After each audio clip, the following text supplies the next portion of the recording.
और उनको एक स्वप्न आता है। एक विकराल अडोल व्यक्ति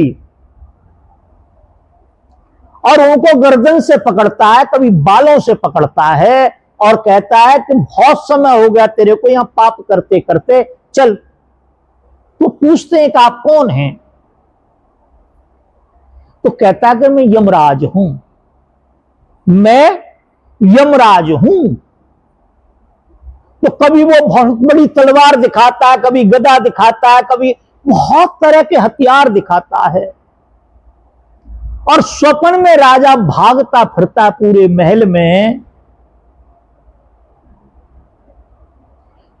सबके पास जाता है, पत्नी के पास जाता है, पुत्रों के पास जाता है, बहुओं के पास जाता है, सेनापति के पास, सबके पास जाता है, मगर कोई कुछ नहीं कर पाता है।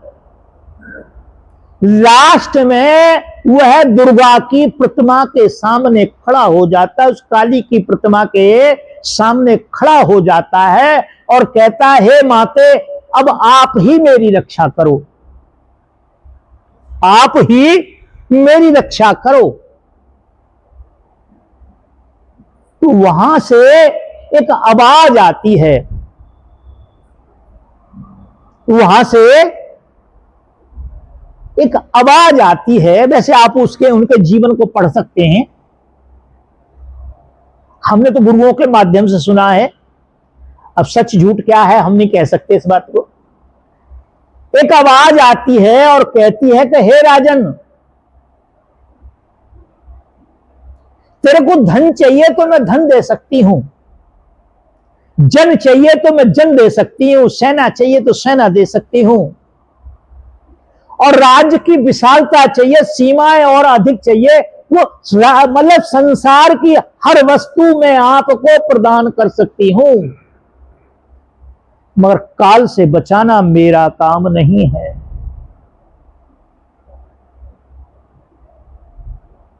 काल से बचाना मेरा काम नहीं है, क्योंकि इस संसार में जो आया है उसको कर्म करना पड़ता है और कर्म का फल उसे भोगना पड़ता है। ये उस मालिक, उस परम पिता का ये ऐसा निजाम है, ऐसा कानून है, ऐसा विधान है।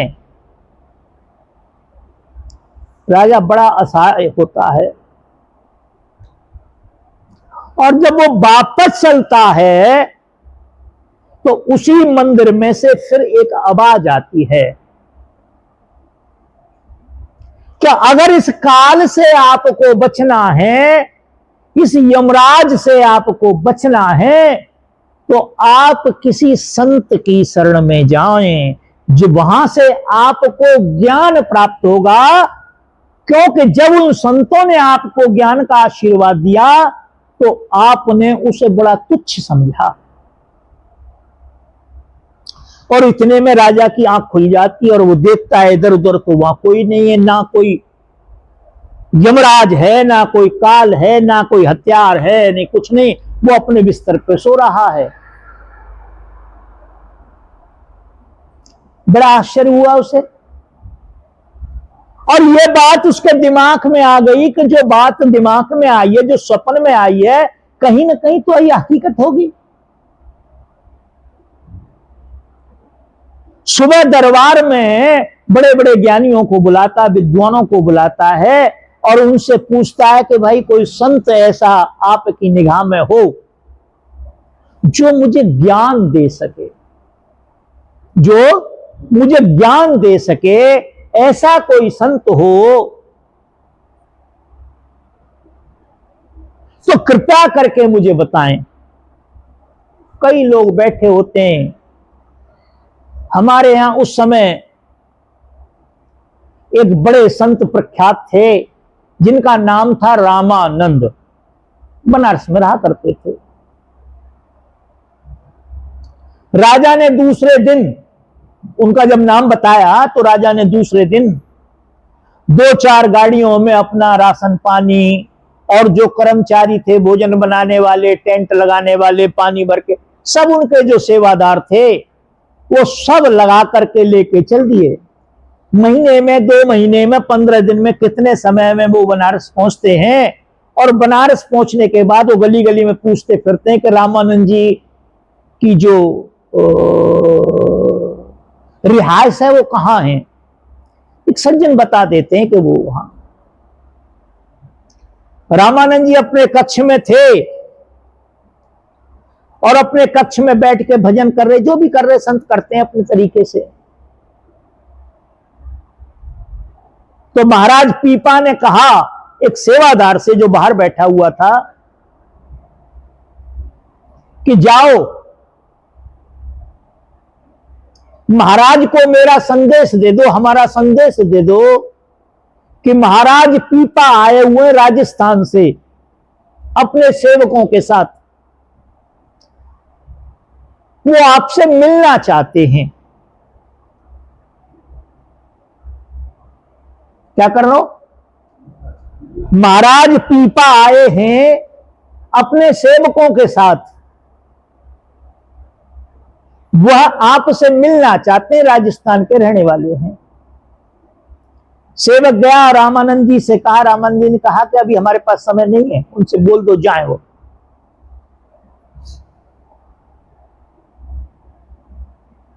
जब आके ये कहा गया कि महाराज के पास समय नहीं है और उन्होंने कहा कि उनसे कहो कि वो जाएं, जहां भी जाना जाएं अपना। राजा था, पढ़ा लिखा था, समझदार था। उसने कहा वो मेरे से गलती हो गई। सबसे पहले उसने क्या किया कि अपने जो शागिर्द थे, जो चेला चपाटे थे, उन सबको वापस कर दिया और अपने जो राजशाही वस्त्र थे वो भी सब साधारण वस्त्र पहन करके, और तीसरे चौथे दिन फिर पहुंचता है और जाके कहता है सेवक से कि अंदर महाराज से कहो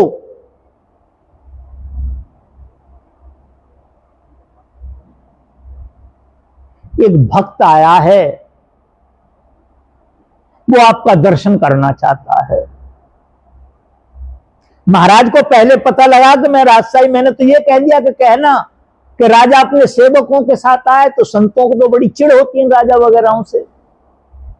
ये तो सब कुछ इनको छोड़ के ही तो आए होते हैं, इसलिए इन्होंने मेरे के लिए मना कर दिया। जब कहा एक भक्त आया, एक सेवक आया है, उस दिन भी उन्होंने कहा कि जाओ उनसे कहना हमारे पास समय नहीं है, हमारे पास समय नहीं है। कोई बात नहीं, पहले बड़ी धर्मशालाएं हुआ करती थी, वहां ठहरा। 2-4-6 दिन के बाद बड़ा बुरा हाल में, और जाकर के लंबा लंबा कुटिया के सामने लेट गया और उस सेवादार से कहा कि जाओ महाराज से एक बात कहो कि एक दीनहीन आया है,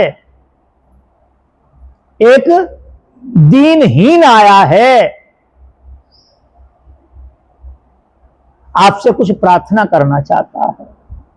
अंदर से समाचार आया, उनसे कह दो। क्या वो पागल हैं? वो समझते नहीं उस बात को। हमने कह दिया हमारे पास समय नहीं मिलना चाहते हो, कोई बात नहीं, फिर चले गए।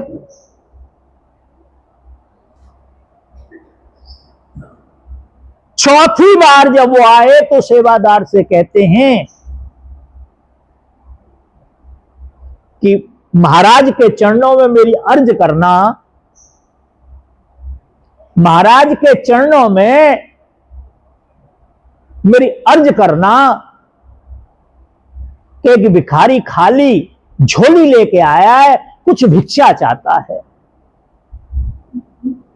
क्या? चौथी बार क्या कहा? एक भिखारी झोली लेके आया है, आपसे कुछ भिक्षा चाहता है। जब उसने कहा अंदर जाके, तो अंदर से खबर आई कि उनसे कहो कि इस जन्म में हम आपको नहीं मिल सकते, इसके लिए आपको मरना पड़ेगा। क्या करना पड़ेगा? मरना पड़ेगा, फिर आपको हम मिलेंगे। जब बात बाहर आई और जब ये बात आई कि मरना पड़ेगा, तो अब मरने वाली बात तो फिर बीमारी वाली बात हो गई। तो महाराज पीपा ने समझा कि भाई अभी भी मेरे अंदर कुछ न कुछ है, क्योंकि मैं भिखारी बन गया। मैं भिखारी बन गया और मैं भिक्षा लेने आया हूं, इसका मतलब अभी भी कुछ है मेरे अंदर।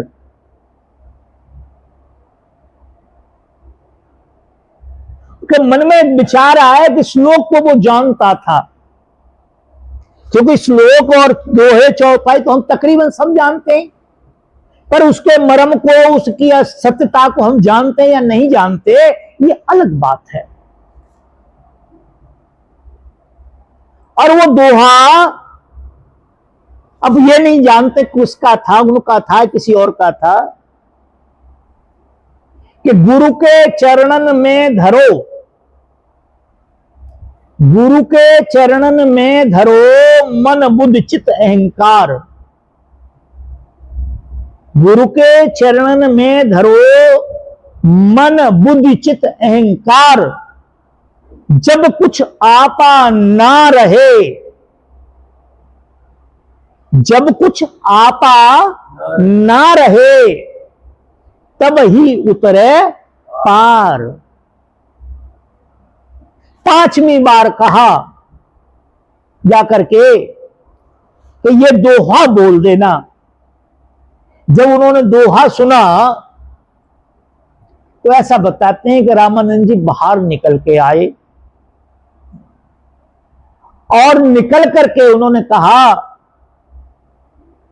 कि कुछ समय तक आप इस संसार का भ्रमण करें। उन्होंने कहा कि मरने का अर्थ शरीर छोड़ना नहीं होता है, मरने का अर्थ होता है अपने अहंकार को खत्म करना। क्या होता है? अहंकार को खत्म करना। तो मैं इस बात से, सिर्फ इस बात को मैंने इसलिए इतना समझाया है कि अभी जो चर्चा हो रही थी सेवा की, सेवा नहीं हो सकती है।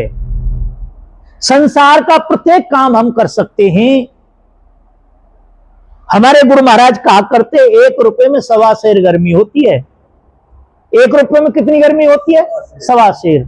अब बताओ, कोई लाख रुपए कमा रहा, कोई 10 लाख रुपए कमा रहा, कोई कितने कमा रहा, कोई राजा है, कोई बिजनेसमैन है, कोई कुछ है, कोई महात्मा बन गया, कोई साधु बन गया, कोई गरीब, सब कुछ बने बैठे हैं।